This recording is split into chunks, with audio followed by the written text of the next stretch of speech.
नमस्कार। आज हम भारतीय संविधान के एक बहुत ही दिलचस्प और अहम पहलू पर बात करने जा रहे हैं। वो पहलू है राज्य, धर्म और शिक्षा के बीच का एक बहुत ही नाजुक संतुलन। खास तौर पर हमारा ध्यान रहेगा अनुच्छेद 27 और 28 पर, जो इस पूरे रिश्ते की बुनियाद तय करते हैं। तो आज हमारी चर्चा का रास्ता कुछ इस तरह रहेगा। हम इन सभी मुद्दों से एक एक करके गुजरेंगे ताकि ये जो थोड़ा मुश्किल लगने वाला विषय है वो एकदम साफ हो जाए। तो चलिए शुरू करते हैं हमारे पहले हिस्से से। देखिए, जब हमारा संविधान बन रहा था तो उसे बनाने वालों के सामने एक बहुत बड़ी चुनौती थी। चुनौती ये कि भारत जैसे देश में जहां इतने सारे धर्म हैं, वहां सरकार, मजहब और तालीम के बीच एक सही और निष्पक्ष रिश्ता कैसे कायम किया जाए। और यहीं से वो बड़ा सवाल खड़ा होता है जो हमें सीधे अनुच्छेद 27 और 28 तक ले जाता है।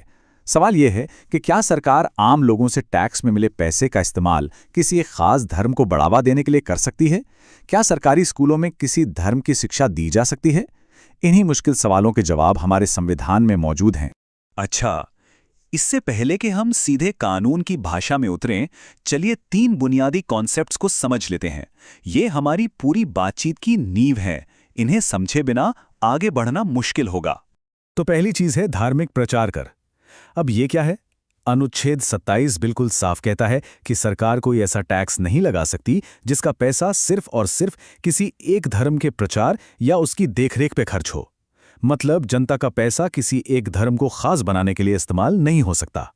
दूसरा कॉन्सेप्ट है राज्य पोषित संस्थान। ये वो स्कूल और कॉलेज हैं जिनका सारा का सारा खर्च सरकार उठाती है, सरकारी खजाने से। जैसा कि हम आगे देखेंगे, जब बात धार्मिक शिक्षा की आती है तो सबसे सख्त नियम इन्हीं संस्थानों पर लागू होते हैं।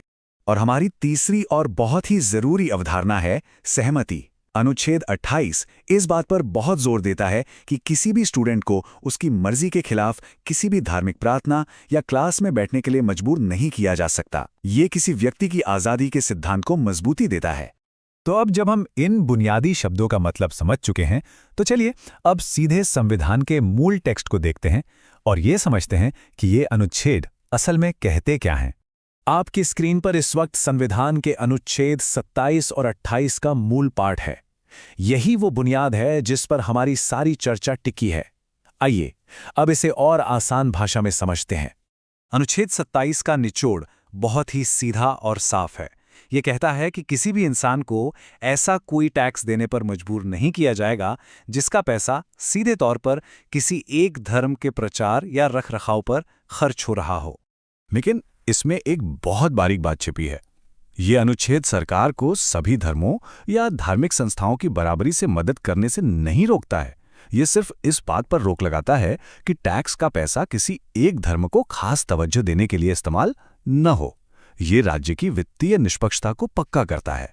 चलिए अब अनुच्छेद 28 की तरफ बढ़ते हैं, जिसका सीधा ताल्लुक शिक्षा से है। ये अनुच्छेद स्कूलों में धार्मिक शिक्षा के नियम तय करता है। लेकिन मजे की बात यह है कि एक ही नियम सब पर लागू नहीं होता। नियम इस बात पर निर्भर करते हैं कि स्कूल किस तरह का है। और ये टेबल इसे बहुत अच्छे से समझाती है। देखिए, जो संस्थान पूरी तरह से सरकारी पैसे पर चल रहे हैं, वहां किसी भी तरह की धार्मिक शिक्षा की इजाजत नहीं है, बिल्कुल नहीं। लेकिन वो संस्थान जो किसी ट्रस्ट या वसीयत के तहत बने हैं, भले ही सरकार उन्हें चला रही हो, वो धार्मिक शिक्षा दे सकते हैं अगर उनके ट्रस्ट की शर्तों में ऐसा लिखा है। और तीसरे, वो स्कूल जिन्हें सरकार से या तो मान्यता मिली है या थोड़ी बहुत आर्थिक मदद, वो भी धार्मिक शिक्षा दे सकते हैं, पर किसी भी स्टूडेंट को उसमें शामिल होने के लिए मजबूर नहीं किया जा सकता। सहमति सबसे ऊपर है। तो अब ये सवाल उठता है कि आखिर संविधान बनाने वालों को ये सब नियम बनाने की जरूरत महसूस ही क्यों हुई? इसके लिए हमें इतिहास में थोड़ा पीछे जाना होगा। देखिए, भारत तो हमेशा से ही विविधताओं वाला देश रहा है, लेकिन 1947 में बंटवारे के दर्दनाक अनुभव ने संविधान निर्माताओं को यह साफ कर दिया कि अगर भारत को एक और मजबूत रखना है तो एक ऐसा ढांचा बनाना होगा जो सभी धर्मों का सम्मान करे और जिसमें सरकार का कोई अपना धर्म ना हो। इसी सोच ने इन अनुच्छेदों को जन्म दिया। चलिए अब इतिहास से निकलकर आज की दुनिया में आते हैं और ये देखते हैं कि करीब 75 साल पुराने ये अनुच्छेद आज के समाज के लिए कितने मायने रखते हैं और इन्हें लागू करने में आज क्या दिक्कतें आती हैं।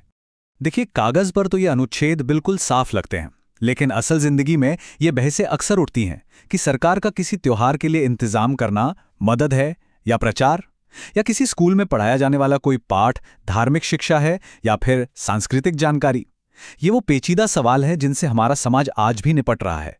तो इस पूरी चर्चा के अंत में आइए उन 5 मूल सिद्धांतों को दोहराते हैं जिन्हें याद रखना सबसे जरूरी है। ये इस पूरे विषय का सार हैं। पहली, वित्तीय तटस्थता। दूसरी, सरकारी स्कूलों का धर्मनिरपेक्ष चरित्र। तीसरी, ट्रस्ट के तहत बने संस्थानों के लिए खास नियम। चौथी, और शायद सबसे जरूरी, छात्र की सहमति। और पांचवी, मदद और प्रचार के बीच का फर्क। अगर ये 5 बातें याद रह गईं तो समझिए आपने अनुच्छेद 27 और 28 की आत्मा को समझ लिया। और जाते जाते मैं आप सबके लिए एक सवाल छोड़ जाता हूं। जैसे जैसे हमारा समाज बदल रहा है, हमारी चुनौतियां बदल रही हैं, तो इन बुनियादी संवैधानिक सिद्धांतों की व्याख्या को हमें भविष्य के लिए कैसे ढालना चाहिए ताकि ये हमेशा प्रासंगिक और असरदार बने रहें, इस पर जरूर सोचिएगा। सुनने के लिए बहुत बहुत धन्यवाद।